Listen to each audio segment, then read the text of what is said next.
존재의 숲입니다. 오늘의 주제는 헤겔의 역사 철학 강의입니다. 예도는 지금까지 헤겔에 대한 강의를 비교적 체계적으로 12개 정도 했는데, 정신현상학 정말 중요한 작품이죠. 그죠? 가장 어려운 작품이기도 하고, 그 다음에 엔치클로페디, 논리학, 법철학 이런 것들을 주로 다루었는데,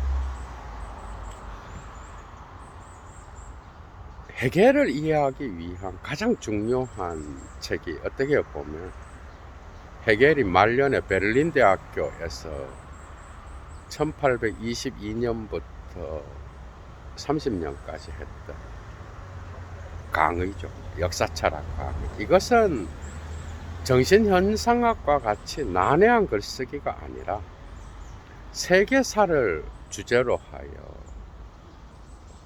절대정신의 자기 현현, 자유의 이념, 이런 것들을 이제 다루기 때문에 헤겔을 전반적으로 이해하는데 도움이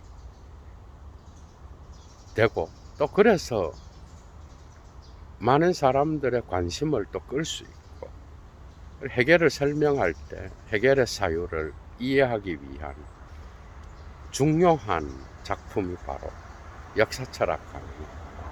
이것은 헤겔의 사후의 작품이에요. 헤겔이 31년도에 죽고 6년 이후에 편집을 통하여 강의록을 기반으로 하여 나온 작품이에요. 37년도. 그 이후에 계속 나왔겠죠. 폴레중엔 위벌 디 필로조피 데어 벨트게슈히테라고 하는 작품인데,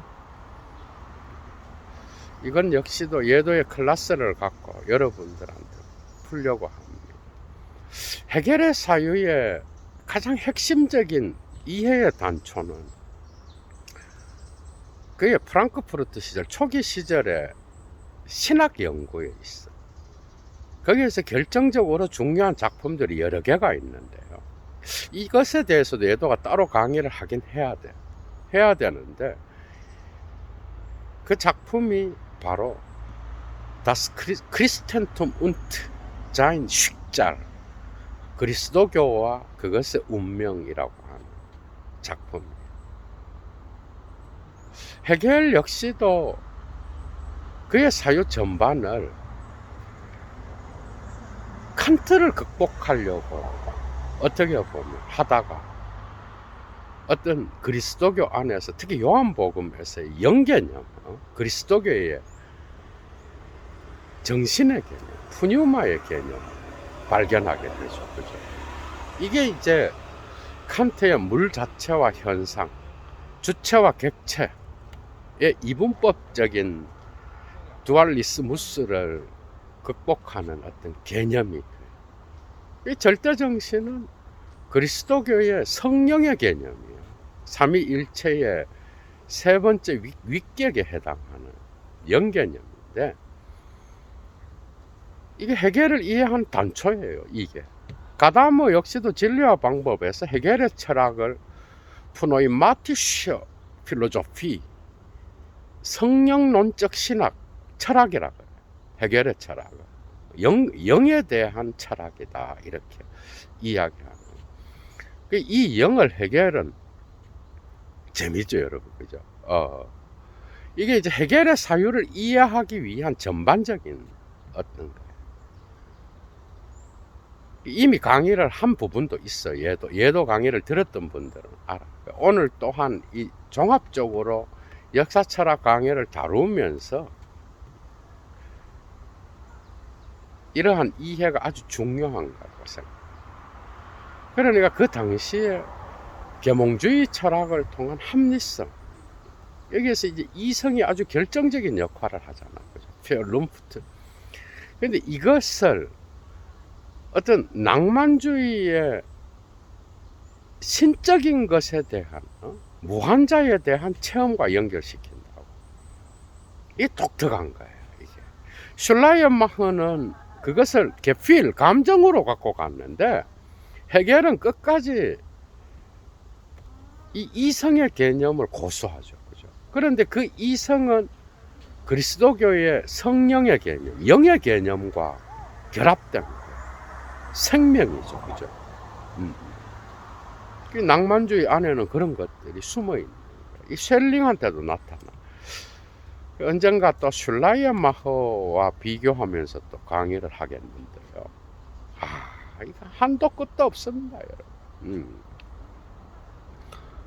그러니까 그 영은 처음에는 자기 안에서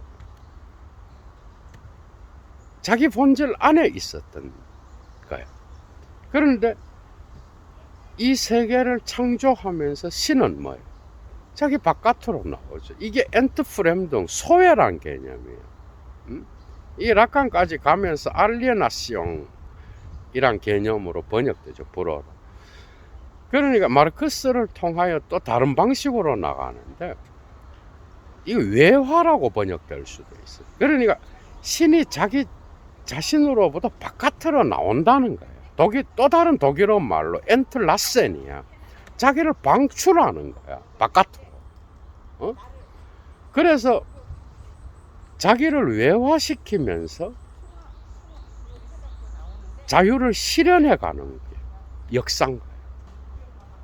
그냥 역사가 아니야. 벨트 게슈히트야. 세계사야. 그러니까 세계사를 그전에도 헤겔의 시대에 연구한 어떤 그 학자들이 있는데 헤르드하고 피테가 또 역사를 연구했죠. 그런데 이제 그들의 역사는 민족주의로 흐르는 경향이 있었는데 헤겔은 이걸 세계사와 접목시켜버려. 그러니까 동양에서 서양으로 진행해가는 고대로부터 인도와 중국과 페르시아를 거쳐서 그리스 로마를 거쳐서 중세를 거쳐 종교개혁, 그 다음에 헤겔의 시대에 프로이센의 그리스도교에서 이제 완성되는 거죠. 여기에 동의할 사람은 아무도 없어. 헤겔의 이런 진단에 대하여. 그러나 우리는 헤겔로부터 배울 게 상당히 많죠. 그죠? 그러니까 신이 자기 자신으로부터 본질로부터 밖으로 나와 실존으로 나오는 거겠죠. 그죠? 이런 것들이 이제 쉘링의 개념하고도 연결되고 이게 케르케고르까지 가. 본질에서 자기 안에 있다가 바깥으로 나와. 세계 창조와 더불어서 나오면서 자기를 외화시켜. 그러니까 여기 이 신의 영은 바로 절대정신이에요. 헤겔한테서 아프졸루터 가이스트예요. 근데 절대정신은 인간의 개인의 이성도 아니요, 국가의 법과 아니면 그 국가 내의 인륜, 또 어떤 관습을 통하여 나타나는 객관화된 이성도 아니야. 이것보다 큰 거야. 그러니까 개인의 이성의 총합보다 더 큰 개념이 바로 절대정신이에요. 신의 영이에요. 신의 정신이야. 신의 정신.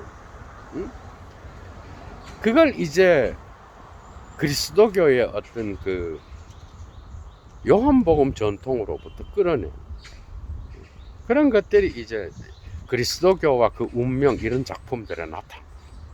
이게 이제 칸트를 극복할 수 있는 어떤 거라고 생각을 해, 헤겔은.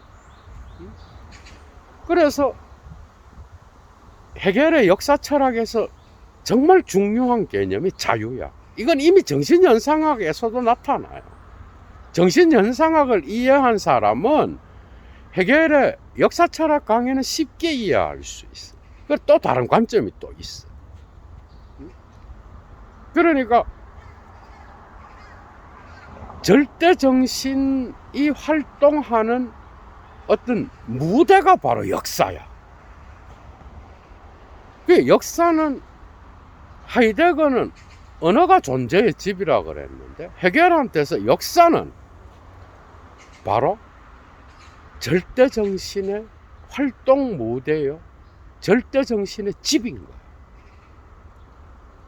그런데 이 자유는 역사가 흘러오면서 점점 어떤 자기 자신을 실현해 가는데, 이것은 소수의 사람의 자유가 그대로부터 점점 중세를 지나 근대로 오면서 해결의 시대까지 오면서 이 자유는 점점 더 많은 사람들이 경험하게 되는 거다.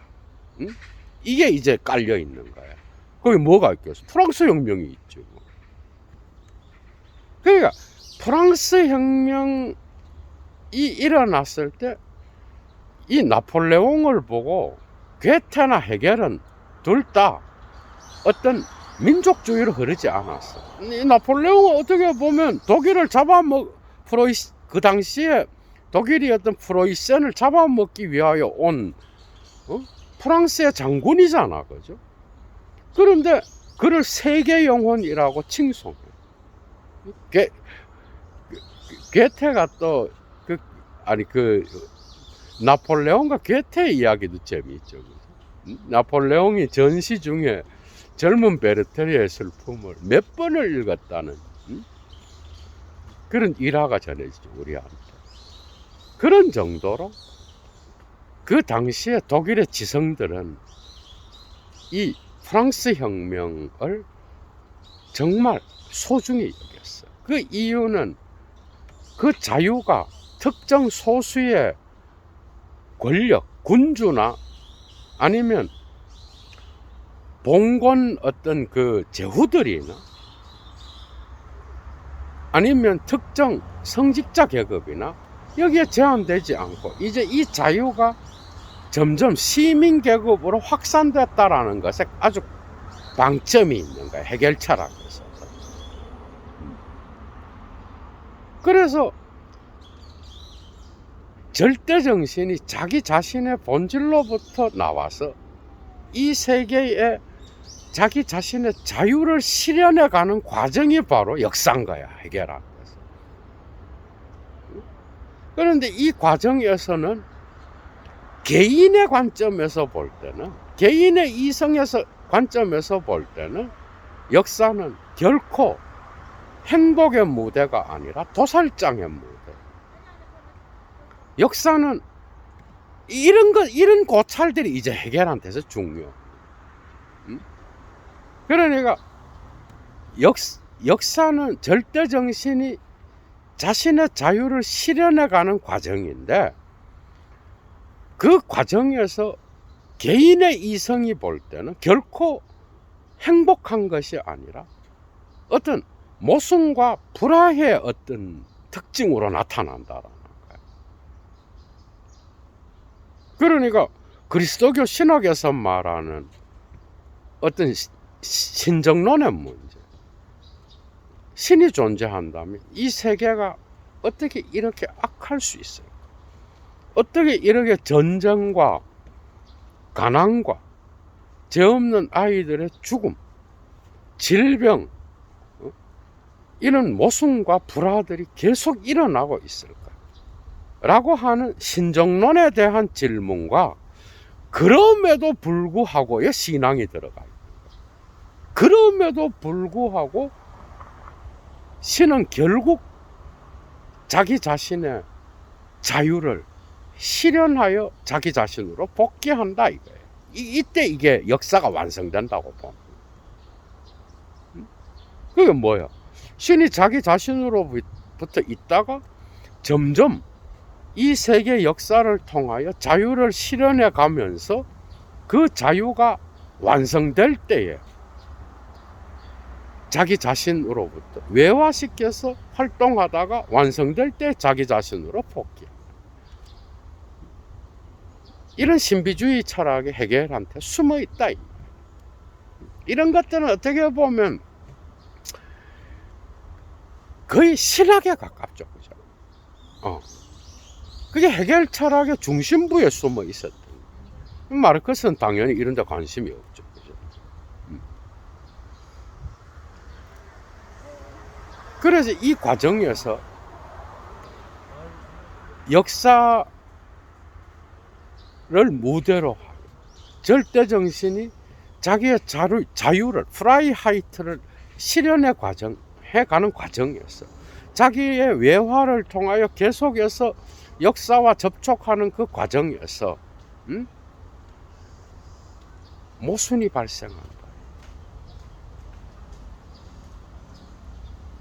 이 모순은 불가피한 어떤 자유를 실현하기 위한 과정에 있다 이 말. 이제 이게 이 신의 섭리의 개념과 신종론의 문제가 같이 가는 거예요. 헤겔의 어떤 역사 철학에서 중요한 논점은 역사는 절대정신의 관점에서 자기를 반성하는데 이 반성은 부정성에 대한 반성인가. 이게 헤겔 철학의 핵심이에요. 이게 정말 중요한 거예요. 그러니까 역사는 어떤 좋은 것들을 끌어내고 인간이 행복한 것들을 끌어내고 어떤 특정한 영웅을 찬미하기 위한 게 아니라 절대정신이 자기를 실현해가는 과정에서 만들어낼 수밖에 없고 산출해 갈 수밖에 없는 그 네거티비테트, 부정성을 사유하는 게 바로 역사 철학의 핵심이야. 그래서 헤겔은 여기에서 이미 예도가 5분 철학 강의와 헤겔 철학의 다양한 강의들에서 이미 했어요.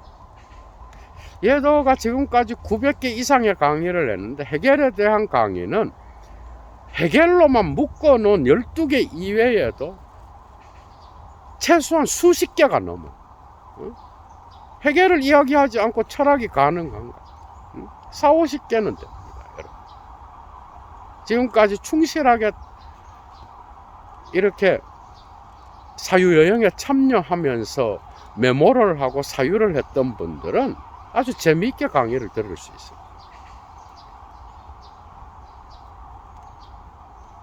이 부정성을 사유하는 것, 거기에서 그 유명한 Die Liste der Vernunft라는 개념, 이성의 관계, 이게 바로 부정성이에요.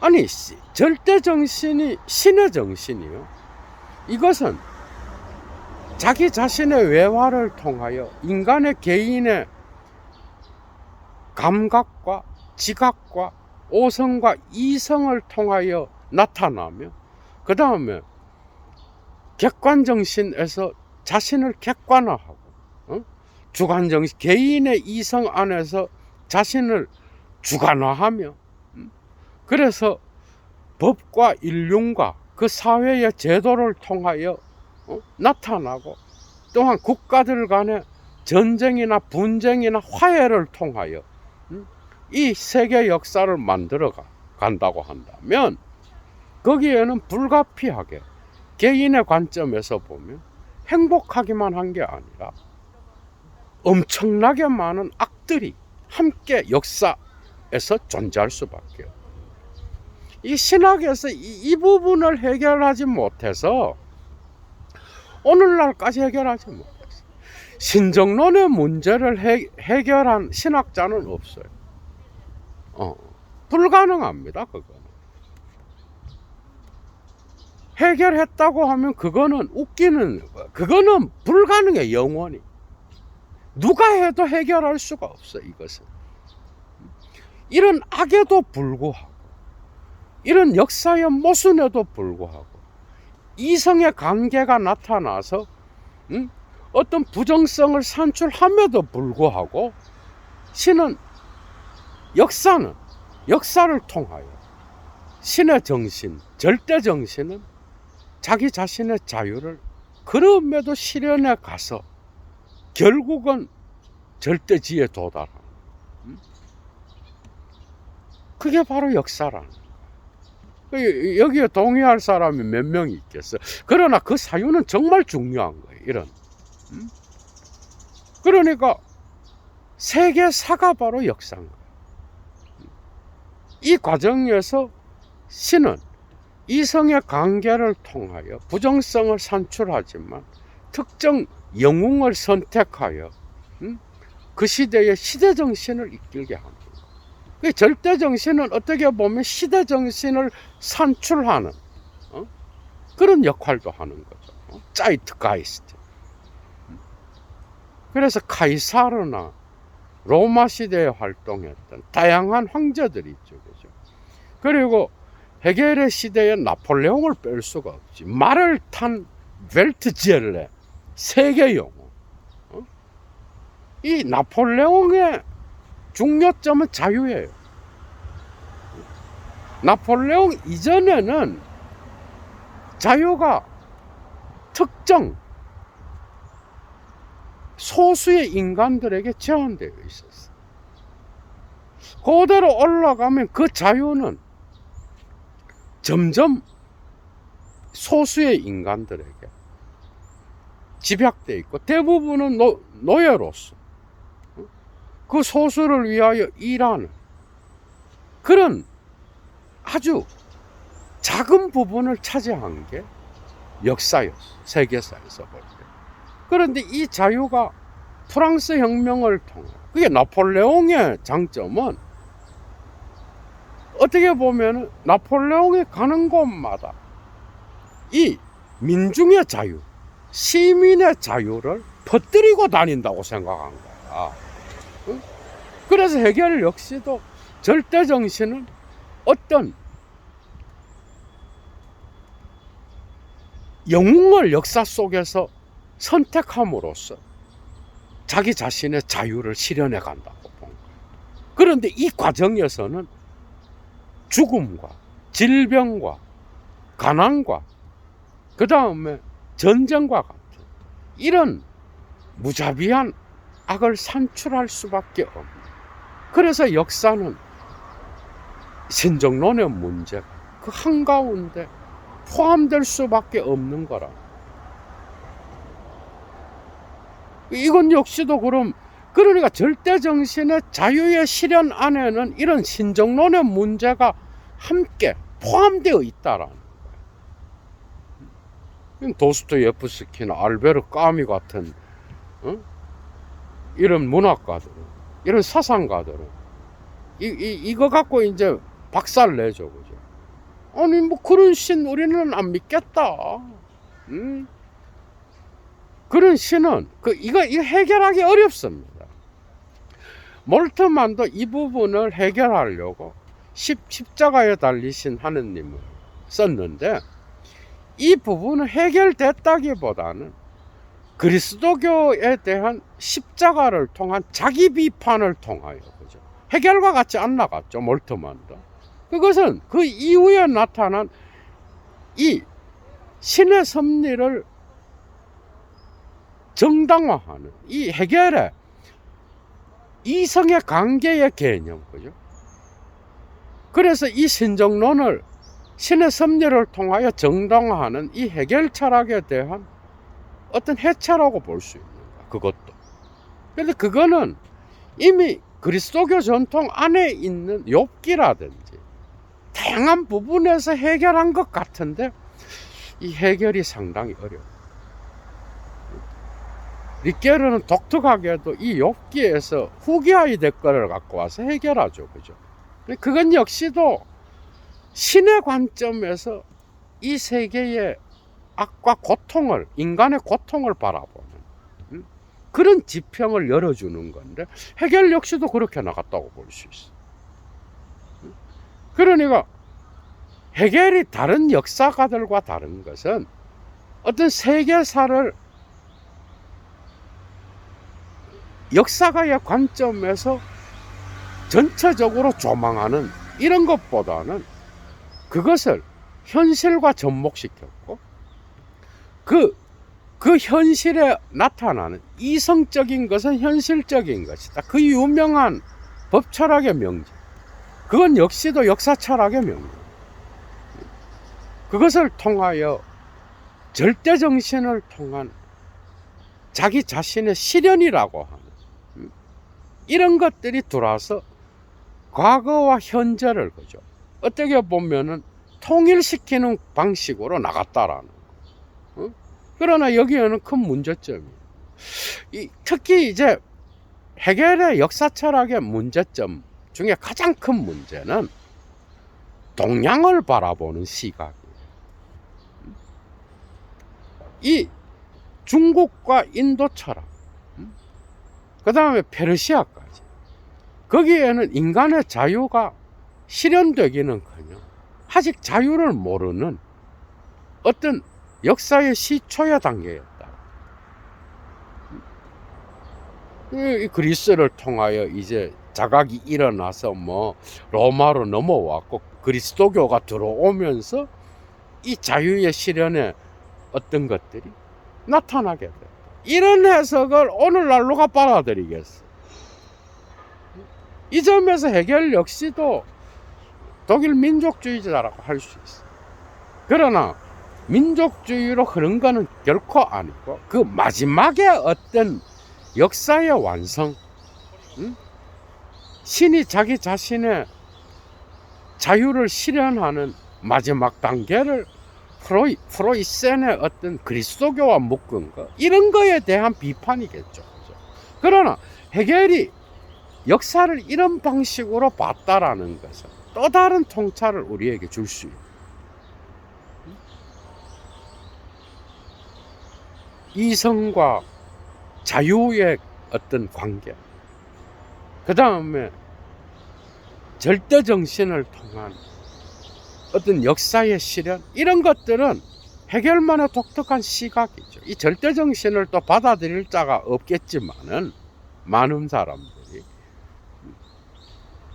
그래서 그 도살장으로서, 고통으로서, 인간에 대한 만인의 투쟁의 장소로서, 홉스의 장소로서 나타나는 이 역사의 부정성은 결국은 신이 자기 자신을 완성해가는, 자유를 실현해가는 과정에서 나타나는 어떤 필연적인 결과다.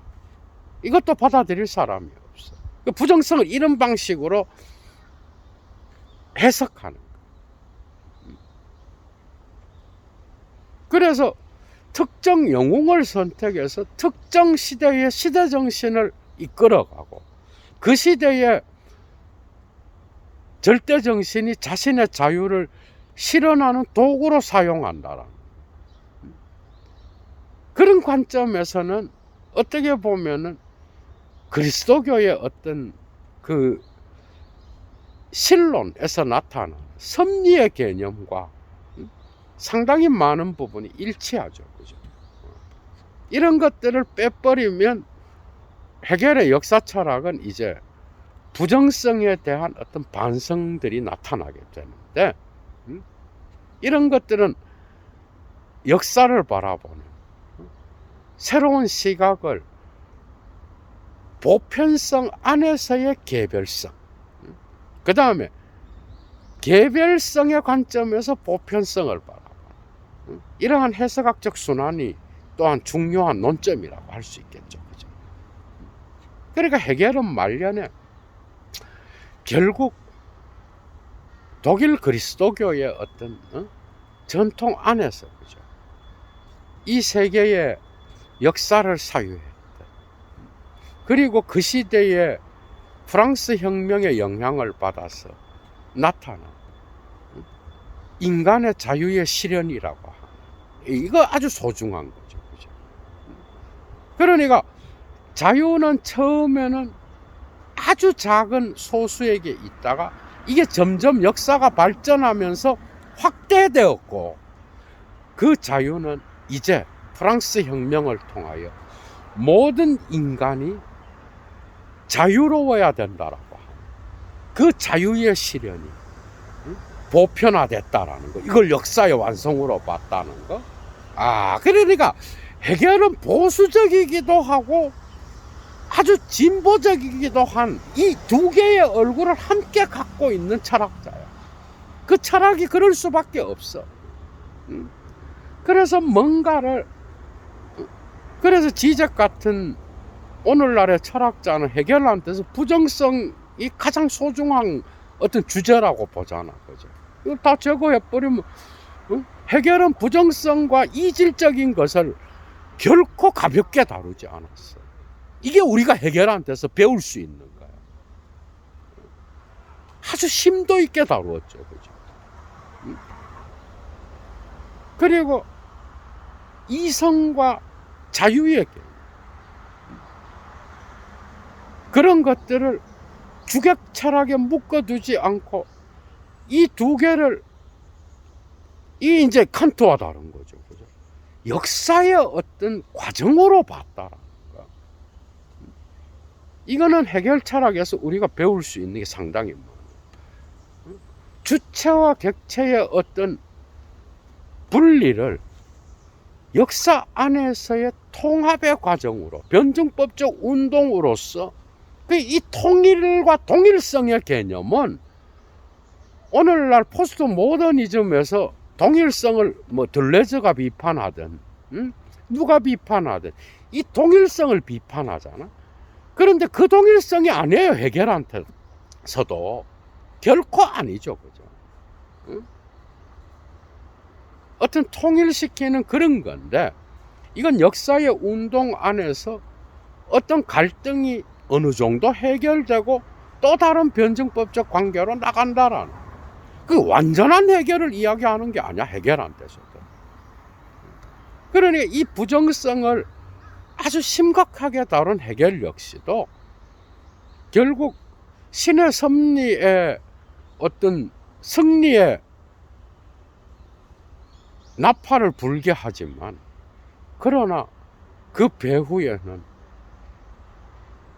어떤 고통, 인간의 자유의 개념 배후에 숨어있는 인간의 아픔의 역사, 이것을 아주 심도 있게 다루고 있다.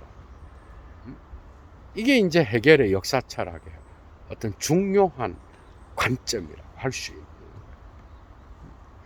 그러니까 결국은 뭐야? 해결은 그리스도교의 신학적 관점에서 저 초월성을 없애버린 거예요. 그러니까 해결한테서 중요한 거는 절대정신의 본질, 이런 건 관심이 별로 없어. 그거를 역사와 접목시키면서 역사 안에서 자신의 자유를 실현해가는 무한자의 어떤 역사화. 그래서 이 땅 여기에서의 어떤 신의 정신을 이야기했다라는 거. 이게 또 해결의 장점이겠죠. 그죠? 저 위에서 있는 신에 대한 개념은 우리가 어떻게 알 수가 있겠어요? 아무리 오늘날 탁월한 신학자가 삼위일체를 갖고 체계적으로 이야기한다 하더라도 그가 자기 본질로부터 나와서 이 역사와 함께 활동하는 그것만을 우리는 알 수 있는. 역사는 눈에 보이고 그걸 서술할 수 있고 그것을 점점 객관화하여 대상화시켜서 세계 사적인 어떤 것들을 우리는 이야기할 수 있죠. 이것 역시 하나의 해석인 거죠. 물론. 그런데 그 배후에는 정신의 원리가 있다. 이걸 플라톤적으로 보면은 이데아를, 그게 상당히 아리스토텔레스적인 거죠. 이데아의 어떤 이념을 역사에 끌어온 거예요. 어떻게 보면 해결 철학의 중요성은 칸트가 못했던 게 뭐예요? 이성을 역사화시켰다. 그러니까 이데아의 것을 이 땅의 역사의 어떤 집으로 끌어내서 그 이념이 실현되는 과정이 바로 역사라고 봤다. 그래서 유한자와 무한자의 통일이 아니라 무한자를 유한자와의 결합을 통해서 이 세계의 역사 안에서 실현해가는 과정, 무한자를 밑으로 끌어내린 거죠. 그런 것들이 어떻게 보면, 그래서 정신현상학에서도 불행한 의식 이야기하고, 그리고 자기 의식 이야기하고, 그 과정에서 그리스도교의 초월성을 비판하잖아요. 그리스도교의 역사성을 이야기한다. 이런 것들이 소중한 해결의 논점이 아니겠는가. 저는 그렇게 생각합니다, 여러분. 이런 관점에서 여러분들이 생각해 보시고 사유해 보시면 해결에 대한 어떤 전반적인 사유가 보다 더 세밀하게 나타나지 않을까. 저는 생각합니다. 좋아요 잊지 마시고, 여건이 되시는 분은 사막의 철학을 위하여 예도TV를 후원해 주시면 감사하겠습니다. 자발적 수업료겠죠. 얘도 물러갑니다. 추스.